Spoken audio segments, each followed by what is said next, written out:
Having a CRM is probably one of the most important, if not the most important thing you could do for your sales team, and here's why. As an online business owner, you're going to get a bunch of leads, and these are leads that are coming in from Instagram, YouTube, TikTok, wherever it is that you're advertising and trying to obviously promote your service or your product. And those leads can typically be one of two things. One is a booked call, right? So that's a lead or a prospect who goes on your page and they automatically book a call on their own. They see everything that you're about, they see your testimonials, they trust you, they want to speak with your team, and they're interested in buying from you, so they just book a call on their own. Two is they become opt-ins, right? This is where either you gave them a lead magnet or some type of free resource for them to give you their information, or they just went on your page and you probably had like a pop-up or something where you gathered their name, email, and phone number in exchange for something, but they didn't yet book a call. Now, what usually happens if they're an opt-in is you have a dialer, right? Somebody who's dialing and calling these leads and basically getting them to book a call. So they're qualifying them on the phone, how much finances they have, what are their goals, so on and so forth. Can your service or product serve them? And if the answer is yes, they're becoming booked calls. You can also do this in emails, right? So welcome sequences, nurturing emails, any type of free value that you can provide in your emails that's going to get these people who just simply gave you their information become booked calls. Now, here's the thing. When these leads become booked calls, you want them to speak to a sales rep, and then you want them to eventually purchase from you and become customers. Here's the issue. A lot of the times it doesn't happen. And if you have been selling long enough in the market, you know that a lot of the times these people are going to become no-shows. So they're not going to show up to their appointment or their allocated slot. Either they don't respond or they do respond, but they need to be rescheduled. They become follow-ups sometimes. So your closer will speak with them. Your sales team will try to close them. But for whatever reason, there was an objection they couldn't go around, or there was a logistical issue like, hey, they needed to deposit money into the bank. Maybe they needed to go get a new credit card, so on and so forth, or maybe speak to a partner, right? Or they just have low funds and they just don't have enough to actually purchase your service right now, which is where you want to nurture them for a certain amount of time to where once they get the funds necessary, they can become a part of your service, or you sell them some type of low ticket, right? So this is not something that we want to be advertising, obviously, publicly. Nobody should know you have a low ticket unless they join a sales call and your salesperson finds out that they don't have enough money. Now, where a CRM comes into play is that all of these people are at point A, right? Booked calls, and then you want them to be at point B customers. But the thing is, while they're going on this process, what happens is they become no-shows, they become follow-ups, they become low funds, or whatever objections you have happen. And so that's where most companies leak hundreds of thousands of dollars of revenue. And I'm going to show you how having a CRM is going to help with that and how you should set it up to where you can minimize the leakage as much as possible. Right, so the CRM that I used and my clients used, where we've collected millions and millions of dollars in cash, we use Close.io all the time because this is a sales pipeline centered CRM. So you're going to have a lot of options like Go High Level, like HubSpot, and at the end of the day, they're all going to serve a similar purpose. But Close.io, as you can tell by the name, is centered for salespeople. So setters, closers, things like that. And so the features are going to be exactly what we're looking for when it comes to minimizing the leakage that we talked about over here. The plan that you should be going for is going to be the startup plan right here. You can do the monthly, annual, whatever you want. This is going to be $59 per user. Depending on how many people you have in your sales team, you're going to have to obviously pay for a few licenses. Starting off, just go ahead and try for free. You can get a month for free, I believe. $59 a month, get your first user so that we can set this up together. Once you have your account created, it's gonna look something like this once you're inside of Close.io. Really what I'm gonna be doing here first is I'm gonna show you guys what all of these tabs are for, which ones you actually need to be looking at and worried about and which ones you don't. And then from there, I'll show you how you can automate this a little bit. So whenever somebody books a call with you through Calendly or whatever you use, you can actually have them automatically show up in the system where then you or your closer can go in, put notes on that lead, put them in specific statuses, and then you can track everything that you need to be tracking, okay? So first things first, what we're looking at here is inbox. You can actually see some examples that Close.io has already set up like as a template. You can see there's a couple of different things that are really important. With Close, with any CRM, you can actually email directly through it. So you can send the email through, plus you can track what your team is actually sending out in emails, like your salespeople. Same thing with calls. You can see what calls are coming in, what calls are going out. You can make phone calls through it, and then you can see what your team is doing. You can actually even have the calls get recorded. So if you have a setting team or a closing team, and you want to review their calls, you can do it directly through Close.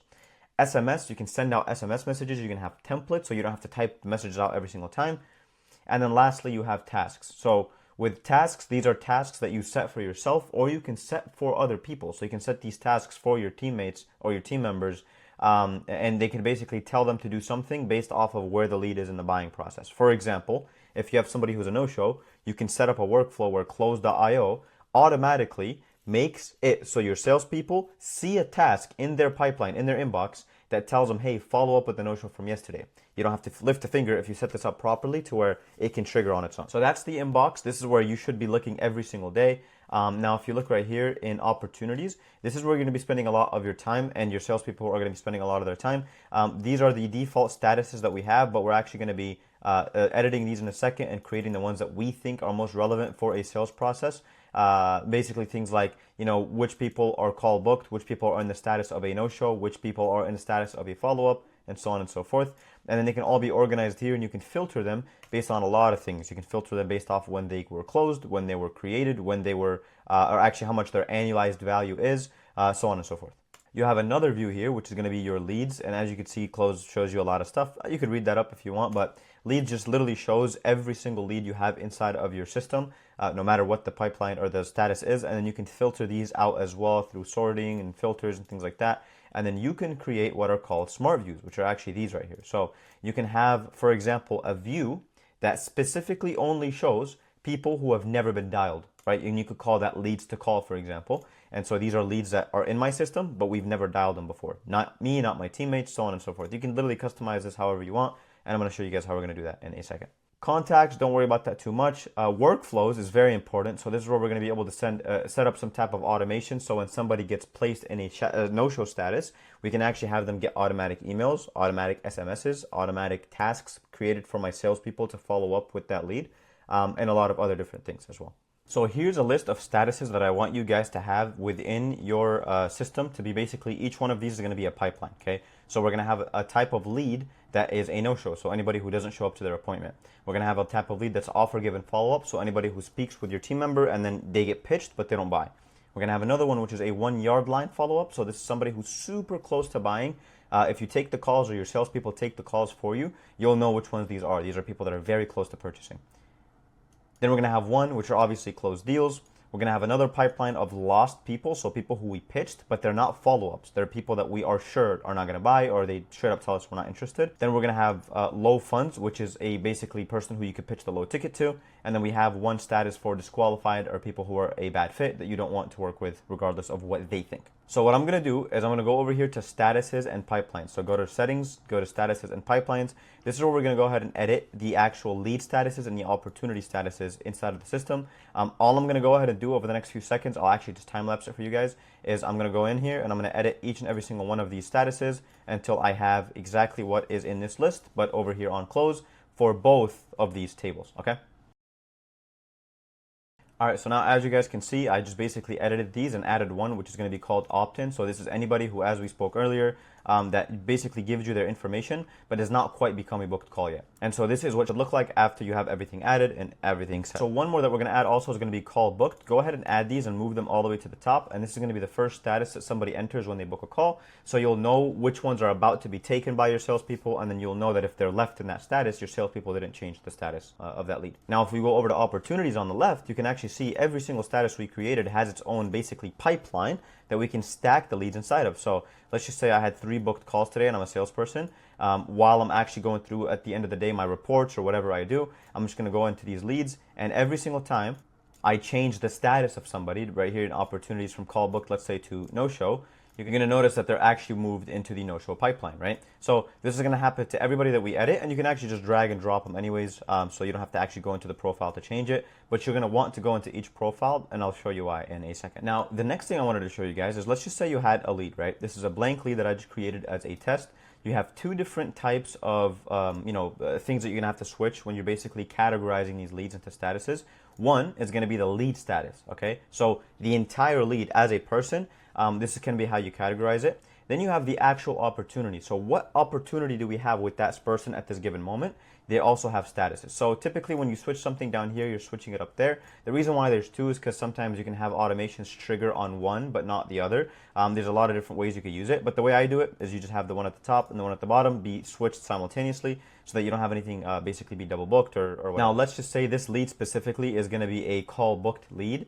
They just booked a call. If we go into opportunities, we're going to actually see them right here, Mohammed Test, right? Let's say I'm the salesperson. I pull up this profile while I'm on the call with the prospect. I'm also going to be taking notes. So if you look at the top right, there's a note button, and I could just go in here and start taking notes on the prospect as I'm taking the call. So financially qualified, for example, needs partner on the call, is not ready to make a decision now. Whatever it is that's happening with me on the call, I'm taking notes as I'm going. And then once I'm done, I'm just going to go ahead and hit done. And that's going to get saved to that person's profile so that every other sales rep, or maybe my manager or you as an owner, is going to go in here and is going to see exactly what happened with that lead and why they did or they didn't purchase, okay? So if you look here on the left now, after I finished the call, let's just say I pitched this person, but they're a follow-up. I'm going to go ahead and put them in offer given follow-up and hit save. And I'm going to do the same up here.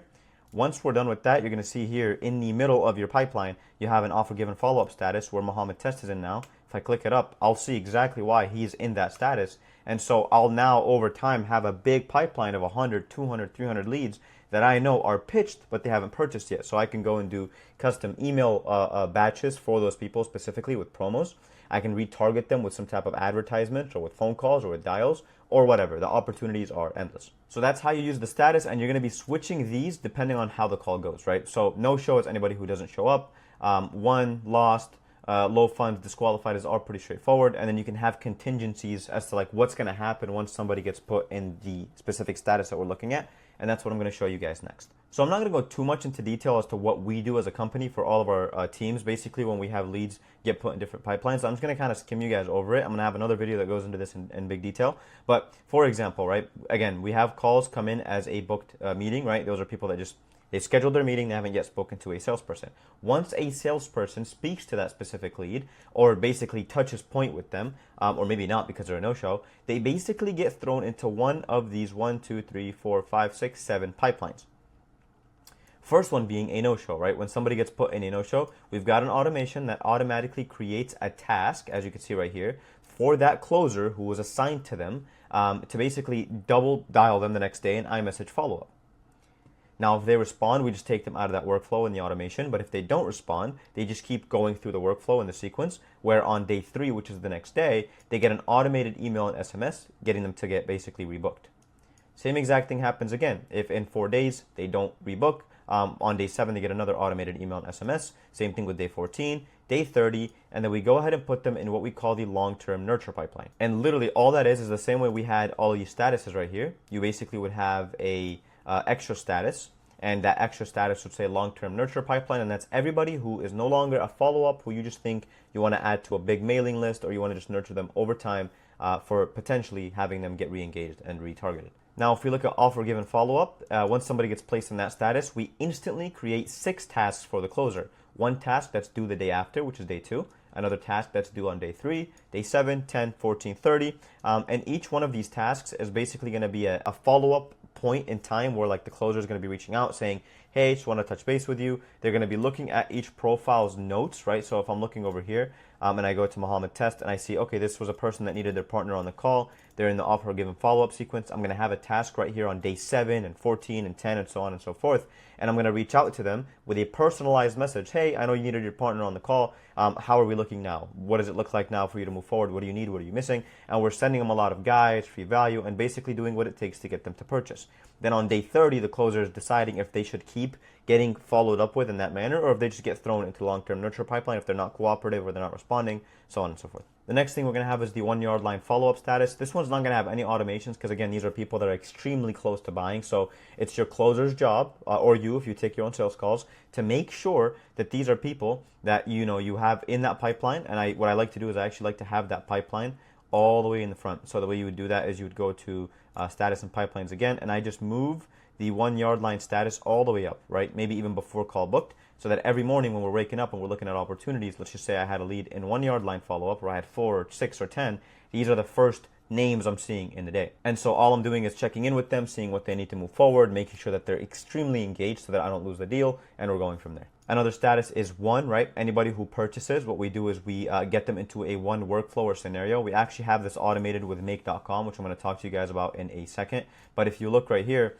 what happens is they get a onboarding email, so it's all automated. Plus, we actually have a automation set up to basically take all of their info, how much they paid, how much they owe, so on and so forth, and get them on our payment tracking sheet that the whole company uses to track what we're at for the month in cash collected and things like that. Another thing is the lost status. Same exact thing. If you pitch somebody, they don't buy, you put them in that status, and then it automatically throws them in the long-term nurture pipeline. The low fund status, again, is where you're going to have people basically get pitched to low ticket. So if somebody gets thrown in this status, you're going to basically get them into a scenario that sends them a downsell email where they could purchase on their own, maybe something for $350, $349, $250. Basically, anybody that can't afford your $4,000 or $5,000, $6,000 service is going to be getting a downsell email only after the closer decides that they basically need to be downsold. And the last thing is a disqualified bad fit status. So anybody that your closer feels like should never join the program, no matter how warm they are, Basically, maybe somebody who is unserious, somebody who you think is going to be a headache for fulfillment, whatever the case may be, you would put them in the status. And then once we have a pipeline of people who are disqualified, we can filter through it later on, or we could just throw them all in the long-term nurture pipeline, just like we're doing with all of the other leads up here. And basically having them over time be re-engaged. So that's how we basically leverage the CRM. We actually set this up not too long ago for one of our clients. And for that specific team, after maybe like 2 days of us setting it up, we had one person rebook with just an automatic SMS that the closer didn't have to do anything except basically mark them as a no-show, and then everything started going through and they rebooked on their own. So you need to have contingencies in place for every single status. By the way, I'm just showing you a template. You can add statuses, remove statuses, but you need to make sure that every single possible leakage doggy door is basically shut as best as possible, to avoid losing any deals that otherwise could be closed. And then where make.com, or you can use Zapier if you want, comes into play, is you can set it up to where anytime somebody books a call, right? So anytime somebody goes on Calendly, your Typeform, your funnel, whatever, and books an appointment with you, you can automatically have it. For me, for example, I have it create a Slack message in that team's Slack. And then what we also do is we have it create the lead in close CRM automatically. So the way it would work is it would automatically populate their name. It would automatically populate the status ID into call booked, because that's what they just did. And then we also map over their emails, and then we map over the phone number, so that when I go into here, I'll know exactly what Mohammed's contact details are, right? It would show down here in contact info, and I would see the phone number, the email, and I would also automatically have it be call booked, so that nobody is getting booked into the wrong pipeline. And I can basically start fresh. And you can do the exact same thing by having another automation where when somebody opts in, you can have it automatically create their profile and close, but just have their status be set for opt-in. All right, and then one last thing I want to show you guys that's super cool about close is that you can have these smart views, as I mentioned earlier in the video. What I'm going to go ahead and do is I want to, let's just say, filter the leads. So I'd go to leads, and then I would go ahead and just add a filter. And let's just say I wanted to create a smart view to see what leads have never been contacted before. I would literally go to communication. I would check this box. It says total number of times communicated, and I would say is less than 1, or you could just put is none, right? So if you do that and you hit done, you're going to notice that Mohammed Test has never been called, never been contacted, never been emailed, never been texted. And so what I could do is any lead that's in that same category can then be saved as a smart view. So you can see it says new smart view, and I want to say uncontacted leads, and then you can just share it with the entire company and hit save. Okay, so now if you look right here at the bottom left, I have this smart view of anybody who has never been contacted. So every morning I can have my phone setters or my closers go through this lead, which dynamically updates, by the way. Like once somebody gets called, they're going to get removed from this list. And then once somebody gets added and they've never been contacted through the system, they're going to get added to the list as well. I could basically have them go on a daily basis and make sure that these leads are being targeted and dialed in order of what came in last, so that we're targeting warmest first. Other than that, you guys could even set up an automation to where, let's just say you had opt-ins come in. These opt-ins should basically be automatically created with a profile, just like this one was here. And they should be set to the status of opt-in, right? So anybody who comes in that's not a call booked, you should have them be set as an opt-in. And then you could even make a smart view where daily calling list could be anybody who's in the opt-in status. So your phone setters are going in daily, calling these opt-ins, and then once they become booked calls, because your setters are setting them up on appointments, automatically, because of the automation, they're going to get switched to call booked, and then you can get extremely creative. So there's a lot of other things that we use Close CRM for, and we have a lot of automation set up to minimize the leakage, as you guys can see in this board right here. If you guys want to see exactly how we have every single workflow and scenario set up in here so that we're minimizing as much leakage as possible, just go ahead and let me know in the comments, and I'll make another video where I show you guys everything step by step. And I'll see you guys in the next one. Peace.